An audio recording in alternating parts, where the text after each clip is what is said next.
When a man has everything, he often forgets what truly matters.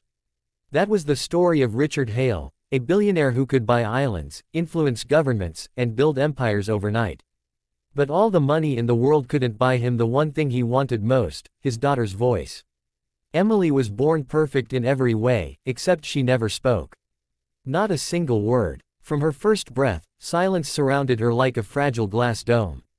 She would smile, laugh silently, and express everything through her eyes, but no sound ever came out. Doctors said she wasn't mute. Her vocal cords were fine, her brain scans normal, she just didn't speak. Richard refused to accept it. He hired 100 of the world's best doctors, therapists, neurologists, and speech experts. They came from Germany, Japan, the US, every corner of the globe. His mansion became more of a medical center than a home. Every day, someone would be testing, scanning, analyzing, hoping for a miracle. But months turned into years, and nothing changed. Emily's silence remained unbroken. Richard's wife, Caroline, had died giving birth to Emily. So, he had thrown all his love, guilt, and obsession into fixing his daughter. Yet, the more he tried, the more distant Emily seemed. She watched him with gentle eyes but rarely reached out. She spent most of her time by the window, painting scenes of things she had never seen, sunsets, oceans, and city streets full of strangers smiling. One day, after another failed therapy session, Richard snapped. He shouted at the doctors, fired half of them on the spot, and locked himself in his office. He looked around at the piles of medical reports and test results, millions of dollars worth of failure. For the first time in years, he felt powerless. That night, Emily disappeared. The entire security team searched every inch of the mansion. Police drones scanned the forest nearby. Panic gripped Richard's heart like never before. Hours later, his chauffeur found her in the city, sitting on a curb beside a street performer. When Richard arrived, breathless and furious, he saw her, his little girl, watching a homeless man play a rusty violin. The man was old, his clothes torn, his fingers trembling, but his music was beautiful. It filled the night air with warmth, the kind that reminded people they were still human. Emily was smiling, tears in her eyes. Richard rushed forward, ready to scold her, but she turned toward him and whispered something. It was faint, broken, but it was a voice. "Daddy, listen." It was the first word she had ever spoken. Richard froze. He couldn't breathe. He dropped to his knees beside her as she turned back to the old violinist, watching him play like he was painting the air with sound. The man noticed them and stopped playing.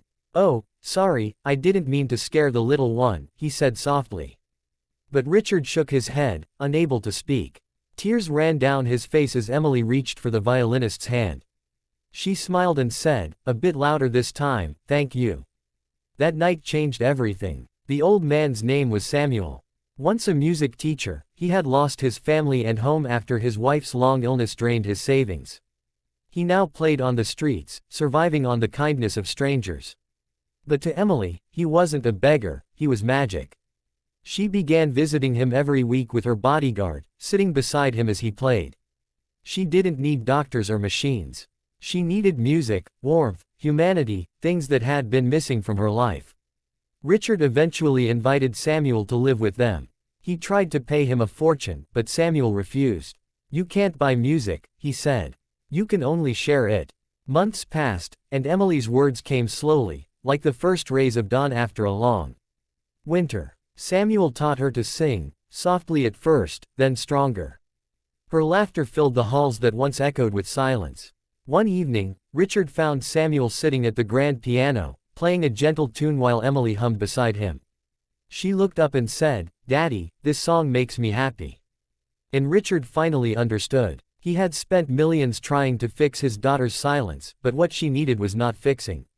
She needed love, connection, and something real. Years later, when Samuel passed away peacefully in his sleep, Emily played his favorite tune at his funeral. The girl who once could not speak sang before hundreds, her voice trembling but full of emotion. Richard watched her, tears glistening in his eyes, and realized that the old man had given him the greatest gift, not his daughter's voice, but her soul.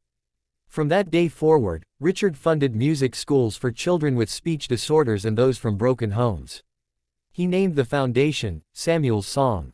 And sometimes, late at night, When Emily played the violin by the window, Richard swore he could still hear Samuel's melody drifting through the wind, a reminder that healing doesn't always come from medicine or money.